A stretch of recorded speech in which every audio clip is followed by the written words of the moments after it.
এখন এতগুলো বাসন সব মাজবো ঠাকুরের।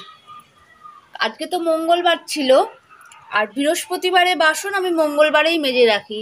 কালকে আবার ঘটগুলো নামাবো, ঠাকুরের আসনের সব জামা কাপড় মানে পর্দা ফর্দাগুলো সব কাচবো। এখন যাচ্ছি, তেঁতুল ফুরিয়ে গেছে, ঠাকুরের বাসন কি দিয়ে মাজবো, তাই যাচ্ছি গাছে লেবু আছে কিনা, গাছে লেবু থাকলে লেবু দিয়ে মাজবো বাসন। দেখি, লেবু গাছটা মরে গেছে, মানে অনেকটাই মরে গেছে, একটা ডাল আছে শুধু। এই দেখো আছে লেবু, কটা যেন লেবু আছে, এই দেখো এই একটা, এটা আছে। দেখি এই লেবুটা পারি। এই বাবা,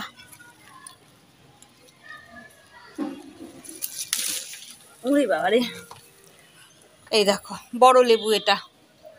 এটা খেতে ভালো লাগতো, কিন্তু কি করব এখন, ঠাকুরের বাসন তো মাজতে হবে, তেঁতুল একটুও নেই। এই লেবুটা দিয়েই মাজবো।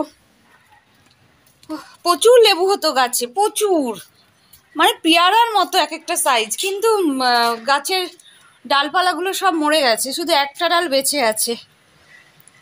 এখন এইগুলো মাজবো, তারপরে খাওয়া দাওয়া এখন কিছু হয়নি, তারপরে খাবো। আগে চাটা খাবো, চাটা খাওয়ার খুব নেশা উঠে গেছে, চা খাওয়ার, তো চা খাবো।